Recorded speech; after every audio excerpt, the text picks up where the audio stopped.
Hello, junkies. Welcome to episode number 12 of the Nocturnal Throwback. The first draft of the book. I wrote it each week. I recorded it each week way back in 2007. This episode is fun because I blab about selling foreign rights to infected. We sold them to Russia and to Hungary about this time back in 2007, and it was so cool. Very, very cool.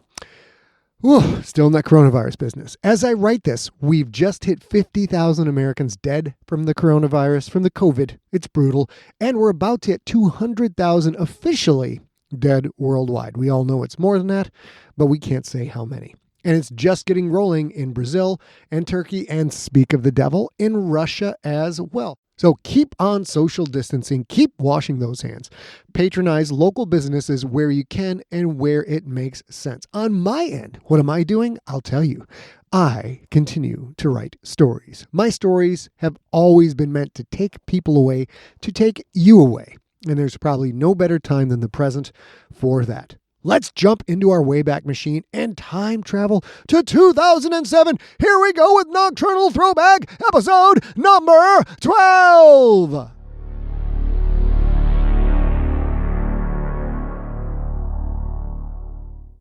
Welcome to the podcast novel Nocturnal, episode number 12. And don't let anyone fool you, because this podcast is always on time. Nocturnal is a podcast-only novel you can't buy in stores and you can't peek at the end. Written and performed by Scott Sigler. More information and more free stories at scottsigler.com. This book contains adult language, mature situations, and lots of violence. Hello, my junkies. What can I say? It has been a little bit of time since I have communicated to you the story about Nocturnal. But first, I want to let you know that I'm going to get right into the story, and we're going to cover some stuff at the end of the podcast. We're going to cover news, and then I'm going to provide you a giant steaming pile of excuses.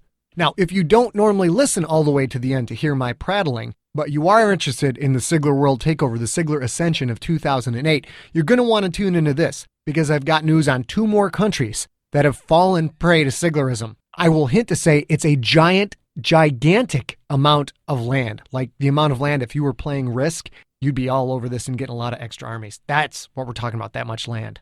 But that's enough of that. I think you guys have been waiting to hear what's going on with Brian and Pookie and Black Mr. Burns and Robin and everybody else. So let's get into it. But first, let's get caught up on the story since it's been a while. From an old friend of the Scott Sigler podcast novels and an influential person who's helped shape the podcast in a very subtle but important way, CC Chapman. Hey junkies, it's CC Chapman from Managing the Gray and AccidentHash.com. You might recall Accident Hash is the podcast that helped Sigler find the theme music for both Ancestor and Infected. I'm very proud of that. As a longtime junkie, I love helping Sigler take whatever steps are necessary for his world domination. I mean, 2007 was the year of the Sigler, but 2008, it's the year of the junkies, man. We're all going to help him get to the next level.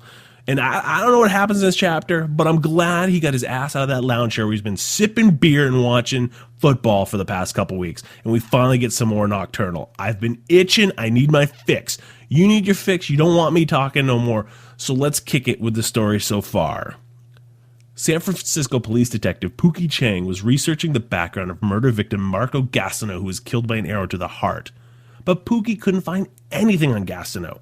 No driver's license, no work history, no social security record. The man seemed to be a non-person with no history other than the fact that he paid double rent in cash on time every month.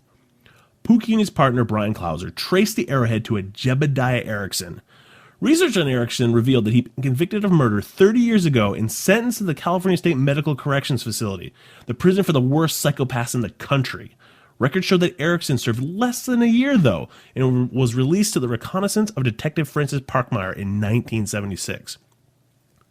Subchief Sean Robertson is closely watching Pookie's investigation efforts and is reporting Pookie's progress to an unknown person.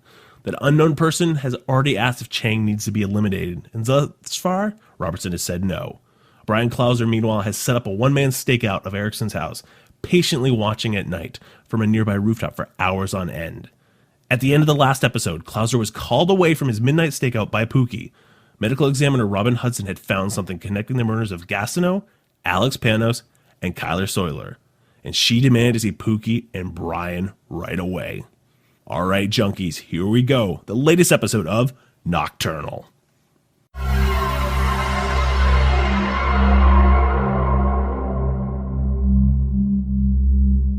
Robyn answered the door, opening it to reveal a bleary-eyed Pookie and an intensely focused Brian. She'd seen him like that before, usually on a big case, usually when he felt he was tightening the noose on a suspect. "Come on in, guys." Pookie gave her a hug. "Robyn, Bo Bobbin, how are you?" "I'm fine," she said, then ushered them both inside, shut the door, and locked it. Brian did not give her a hug. "Sorry about the mess," she said. "I was kind of preoccupied with work." "Don't worry about it," Brian said. What he means to say is that it's better than his place. He's still got leftover lines of coke and a dead hooker from a party 3 days ago. But it's okay because she's still in the tub, so any decomposition fluids will just run down the drain. "That's so weird," Brian said, "because that's exactly what I meant to say." Pookie nodded. "Yeah, I'm crazy intuitive like that." "I'm not really in the mood, guys," Robyn said. "In fact, I'm a little bit freaked out. Come into the kitchen." She hadn't even cleaned up the apartment. She so wanted to be with him again, and God forbid she should make a bad impression. But even a messy apartment paled in comparison to what she'd found.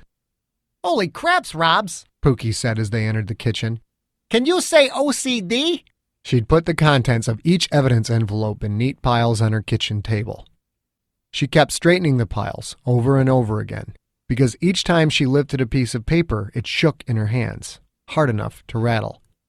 Straightening the piles helped calm her down. "She just likes to be organized. Lay off. Can't you see she's stressed, man?" Okay. All right, Bo Bobbin. I won't get into your various and sundry compulsions. Me? I got a thing for pictures of underage sheep. But only if they're dressed like Madonna circle the like a virgin face. So what's with all the fucking Columbo high drama I can't tell you over the phone garbage? Some of us have to sleep, you know? Robyn wagged her finger at him. "Oh, no, you don't. Don't you even think about bitching about sleep. I haven't seen a bed in 23 hours because I've been working on this case for you guys. You got that?" "We got it," Brian said. "We got it, Robyn. We got it, don't we, Pooks?" It was a command more than a question. Brian stared at Pookie. Pookie held the gaze for a second, then looked away. "Yeah, sorry about that, Robs. I'll keep my trap shut. So what's the big deal?" She took a deep breath. She was still pissed, but Pookie's apology seemed sincere. He was just on edge, that's all. "I ran DNA tests on the saliva we found on Alex Panos' body. I compared it to the DNA of the saliva found on Kyle Solar's chest wound. The killers are related." "Related? Like related how?" "They're brothers. They have the same mother." "Holy shit," Brian said. "Well, what about Paul Fisher's killer?" "No saliva on that one. Nothing. He died from blood loss due to the knife wounds." "Okay, so you got a pair of bros whacking people. It's not the end of the world, Robs." "I ran the same DNA testing on Marco Gastineau. And guess what?" "No fucking way." Robyn nodded. "What?" Pookie asked, looking back and forth between Brian and Robyn. "What? Same mother?" Robyn nodded again. "Just so I get this right, Alex Panos' killer was the brother of Kyle Solar's killer, and both were brothers to Marco motherfucking Gastineau." "Yeah, you got it." Pookie rubbed his eyes. "Holy crap on a cracker. That's the connection. It's family." "Marco was involved in Solar's death," Brian said. "He was there, and his brother did the killing. And whoever the guys that killed Marco, he knew Marco was involved." "But how did he know that? And why kill Marco? Revenge for Solar? Solar seems to be clean. No connection anywhere to groups that would want an above-the-law revenge type killing." "Guys, there's more," Robyn said. "You better sit down for this." Pookie and Brian each took a chair at the table. Emma sat down next to Brian and leaned on his leg, looking up at him adoringly the whole time. Brian scratched Emma's ear and waited. Robyn took another deep breath, then straightened an already perfect pile of papers, then began. "There's something really weird going on with these killers.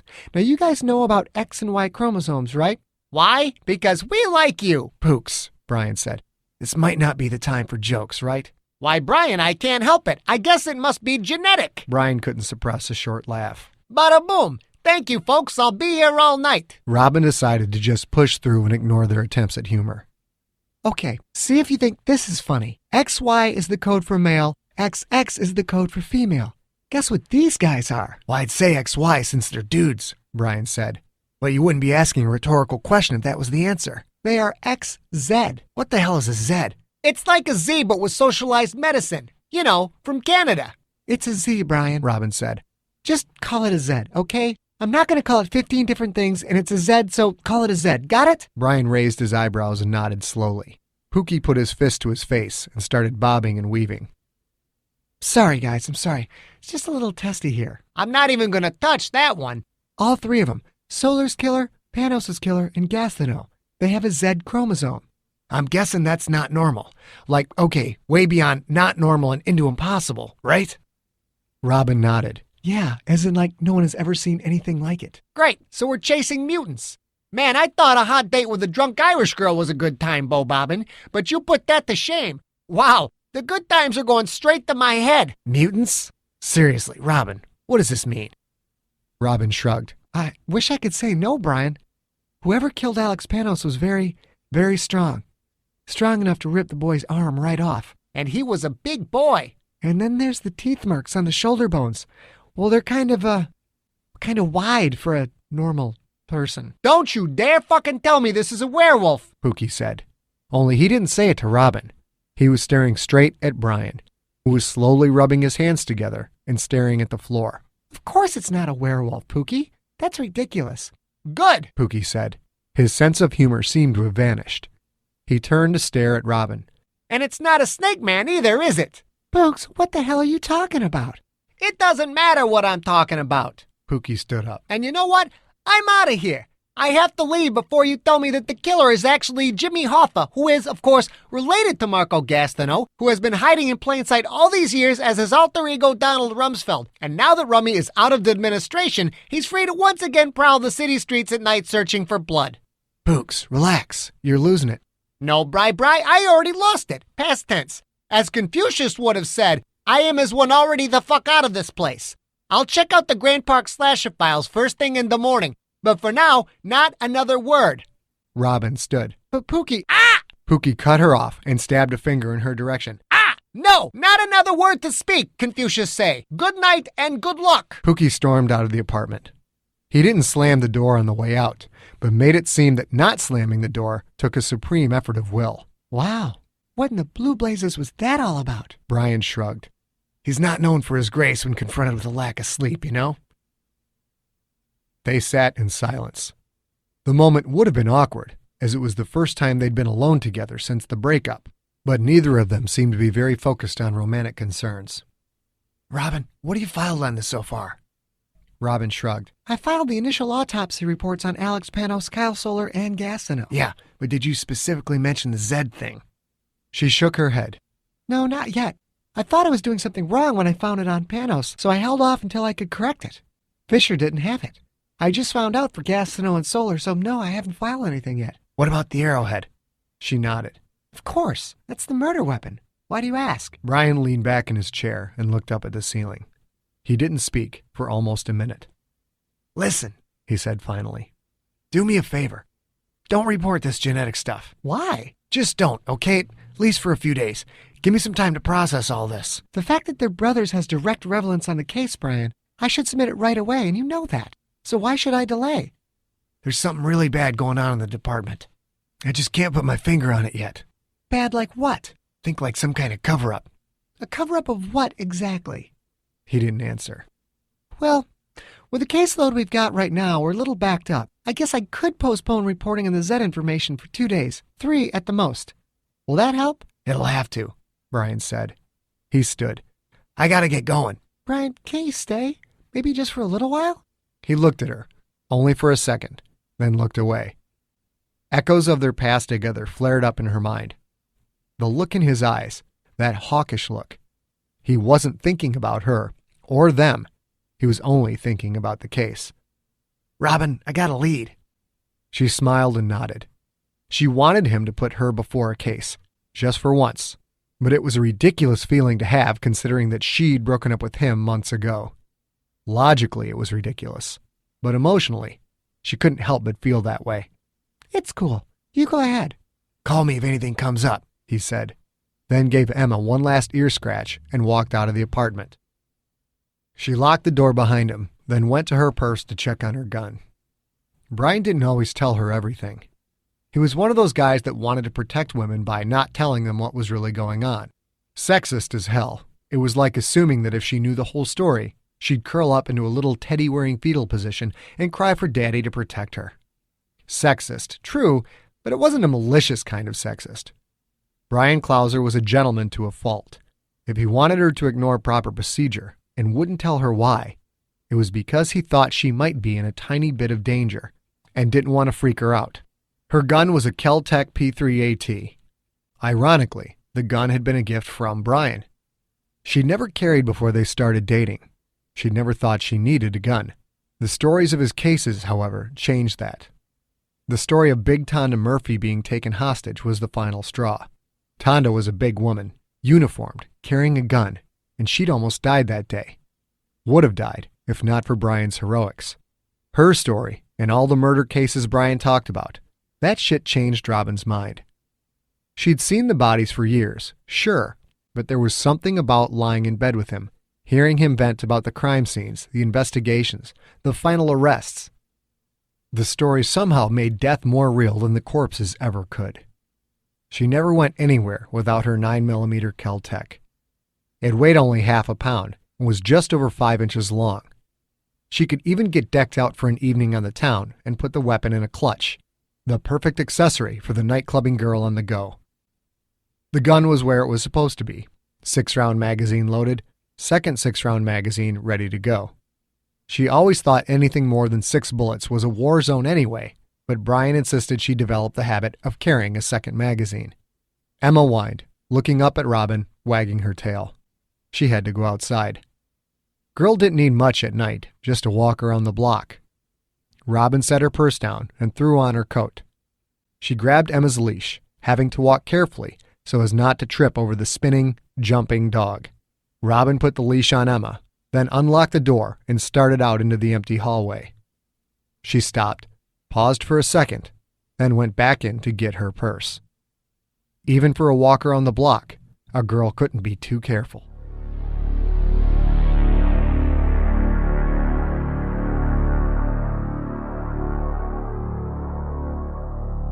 The SFPD Case Files Archive Room, located in the basement of the San Francisco Hall of Justice, is a maze of floor-to-ceiling metal racks filled with white file folder boxes. Pookie thought it smelled a little bit like cat poop. In the mid-'80s, the SFPD started entering case files on the computer. Before that time, everything was good old-fashioned paper. One piece of paper is a trivial thing, space-wise, but multiply that by dozens of pages per case, times thousands of cases per year, over a span of 80-plus years of detailed police work, and the dead trees add up in a hurry. Despite the size of the archives room, which holds thousands upon thousands of case files, most of the police files created before 1980 have long since been destroyed. There is only so much space, and little need to forever keep 40-year-old records of drunken disorderly, petty theft, marijuana possession, etc. Those files have a shelf life, so to speak, and are cleared out to make room for the really important stuff. Important stuff, like crimes of historical value, government corruption, or destruction of landmarks. That, and murders. And even among the important stuff, there is a Hall of Fame. Cases so significant, the files are kept in a locked room at the back of the basement. The Golden Gate Park slasher case was definitely a first ballot Hall of Famer. The case happened in the early 80s, when Pookie's life problems consisted of overanalyzing Bugs Bunny cartoons and fighting with his brother over the prize in the Cocoa Puffs.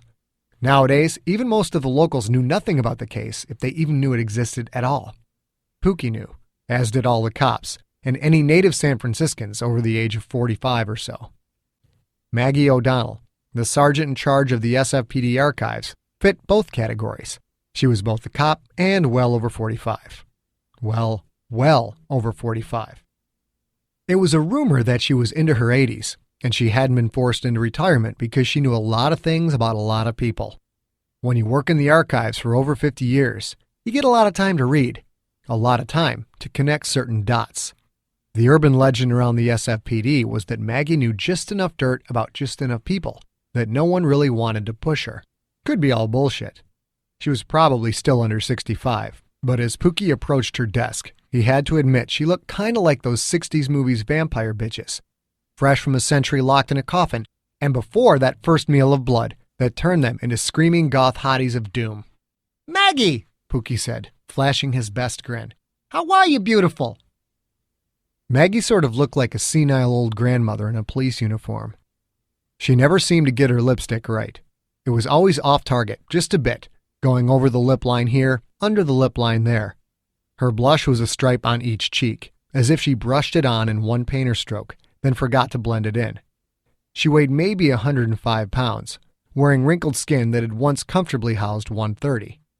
Can the charm crap, Lawrence, Maggie said. I got bored with humping guys your age before you were even born. You don't exactly make my panties wet is what I'm saying. What do you want? I've got a lot on my plate today. Pookie looked at her desk, polished and free of any papers. The only decorations were a small name placard that read Sergeant Maggie O'Donnell and a wire 2-bin in-out box. Both bins were empty. Yes, well, I can see you're busy, Maggie. Call me Sergeant. Guys like you always want something. That's why you turn on the fake charm. So use respect. Can I call you El Sargerino? You want to play games with me, Chang? I can go on lunch for the next 4 days and no one's going to say shit about it. Pookie looked at her. He most certainly did not want to play games with this old battle axe. She was annoying, really. A smile and a compliment worked with every woman in the world. Every woman, except Maggie O'Donnell. No, Sergeant. I don't want to play games with you. That's better. Now what can I do for you, Detective Chang? I need to see the files on the Golden Gate Slasher. Please. Pardon? You need to see the files for the Golden Gate Slasher, please. Pookie forced a smile. Yes, of course. Please. Is this for the Boys Company case or for curiosity? Boys Company, Pookie said. Maybe. We're not sure if there's a connection or not. Maggie nodded. Fine. Follow me. She led him to a back room, to the Hall of Fame. Her giant ring of keys jingled as she walked. Pookie watched her use the keys to undo 2 deadbolt locks. Then she used a card swipe to free the electronic lock. The room held metal file racks along 3 walls, all filled with the ubiquitous white file boxes. A single table sat in the middle of the room, with just 1 chair. In the ceiling, a fan droned. A controller on the wall showed not only temperature, but also humidity. No moldy papers here. It was probably the most controlled environment in the whole department. Sit, Maggie said, pointing to a chair. Pookie sat. She pulled a box from the rack and set it on the table. You will not touch the other files, Maggie said. You will call my desk when you are finished. Extension 1242. You will not leave this room without calling me. Give yourself time when you want to leave, because I'll be checking the contents of this box to make sure it's exactly as it is now. Are we clear? Yes, Sergeant. Maggie nodded and turned to leave. Oh, Sergeant. She turned back. You've got such a cute little tushy. Maggie's eyes widened with anger, but then Pookie saw the corners of her mouth turn up, just a little, and a smile she instantly fought back into place. Maggie walked out and shut the door behind her. Pookie heard her keys jingle as she locked the 2 deadbolts.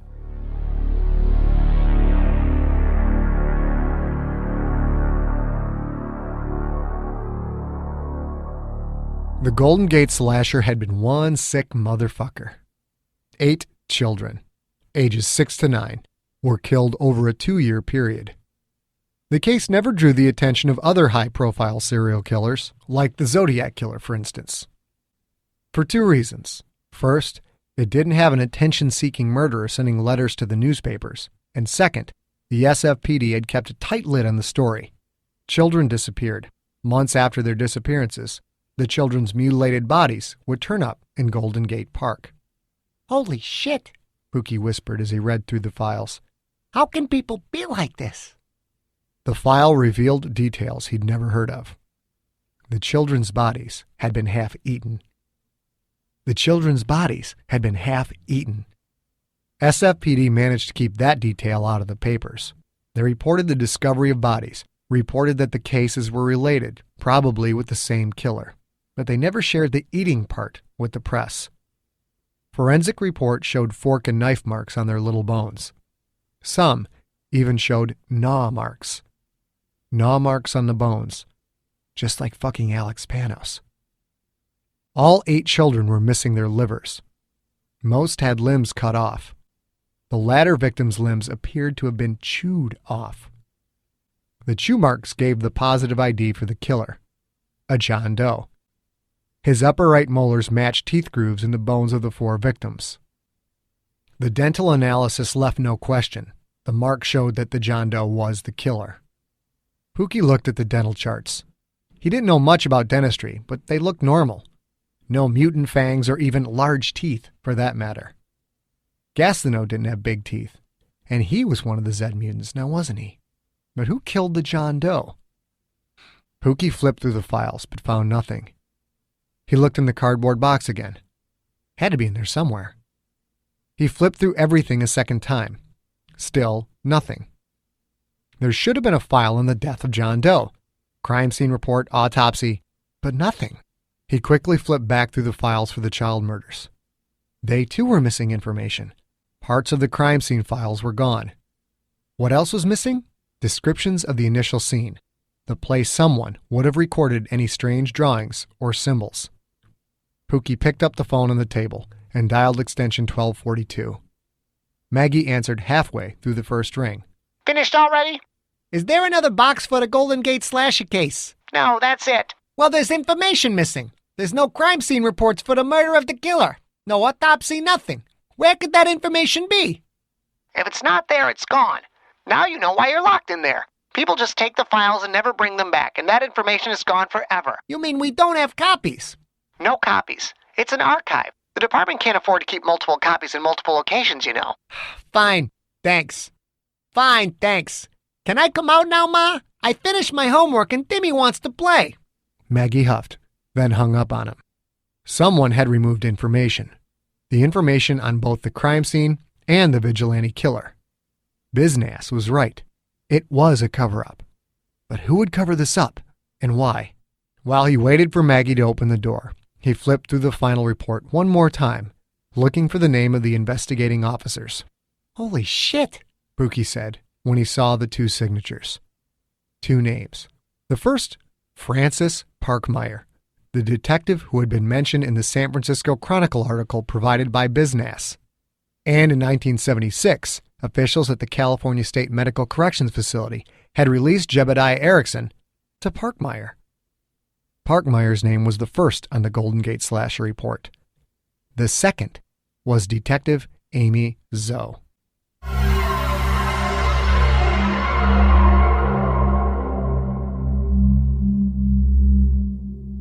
Well, there you go, junkies. We are back into the swing of things. That was episode 12. I hope you liked it. 22 minutes of actual story. I actually have another 15 or so recorded, but the editing process is just going to take too long. And I thought I better get this out before the dedicated troops rebelled and we had a mutiny on our hands within the Church of Siglerism. I will be doubling up on you and giving you an episode coming up this Sunday, depending on whenever you listen to this. Speaking of the Church of Siglerism and the advance, the spread, the unchecked spread of Siglerism, leading, of course, to my glorious and rightful ascension as the ruler of the planet Earth, we have now converted 2 more countries to Siglerism. Crown Books sold the translation rights for Infected in both Russia and in Hungary. So I could not be more excited about this.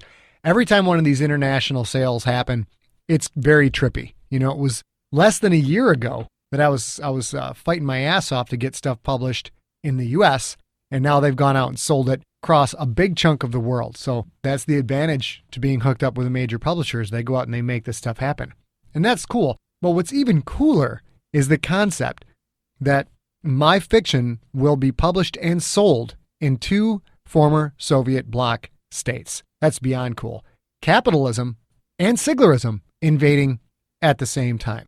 I don't know the age of all of my listeners, but those of you who are around my age or older maybe can appreciate the surreal feeling of having my work published in Russia. And that's quite a trip. I mean, when I was growing up, Russia was the enemy. The Soviet Union was the enemy. There was no ifs, ands, or buts about it. And that wasn't any of this, quote unquote American imperialism bullshit.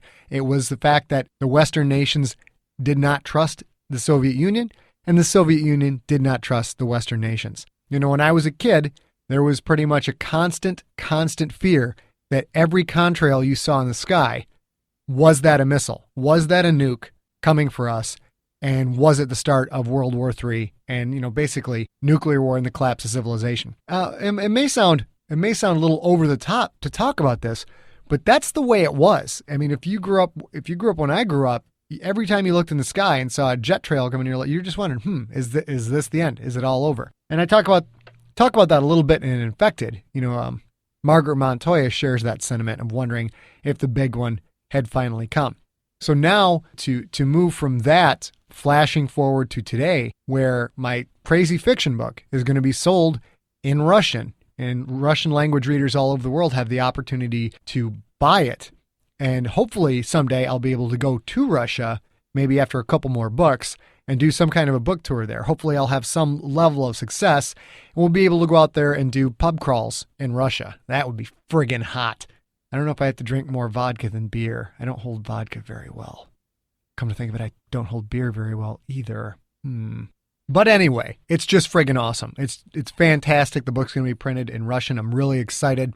Hope I pick up a bunch of new fans. It'd be great to pick up some fans who are right around my age group, and hopefully they'll initiate some emails or get in the chat rooms down the road. We'll be able to chit-chat about what it was like to wonder if the big one was coming and see if they had the same sentiments.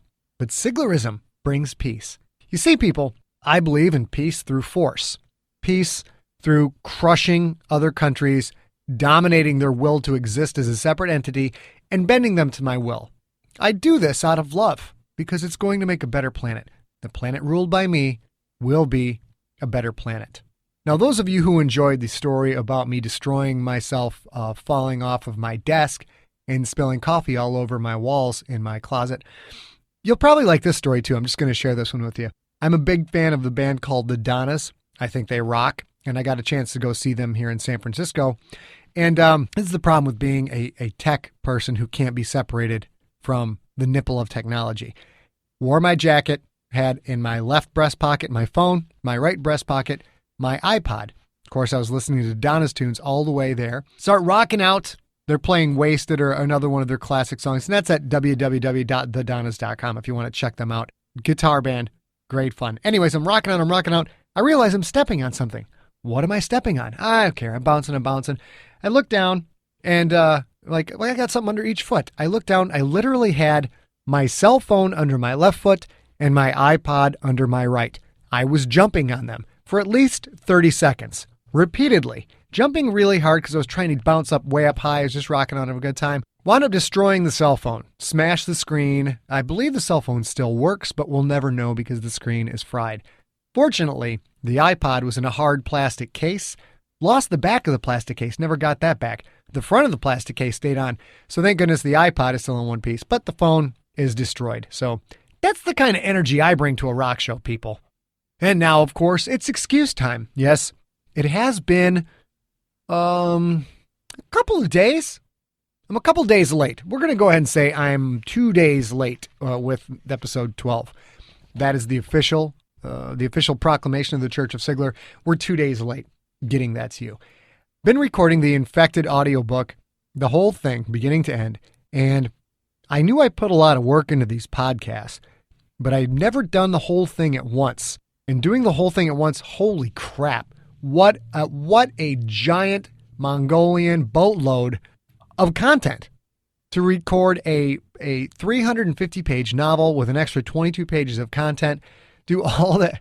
Each episode or each chapter is its own file. To record that, have to do it all, then go back and listen to each one, edit each one.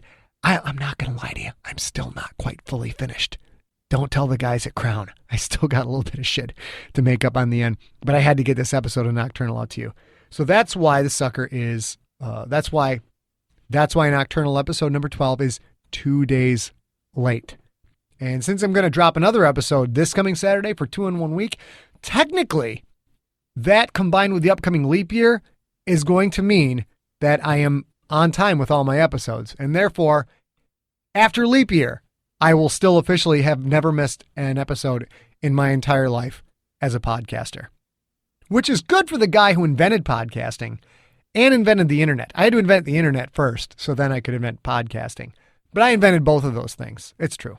No promos, no phone calls this time, no special stuff. I just had to get the episode cranked out for you guys. That's it for this week. We got another episode coming up this weekend. Episode 13 will be delivered on time, just like everything else I have done. Russia has fallen. Hungary has fallen. The world is next. You have been listening to Nocturnal, written and performed by Scott Sigler. For more information, go to scottsigler.com. All music in this podcast provided by Uncrowned off their album Devils and Angels, available now at the iTunes Music Store. Is it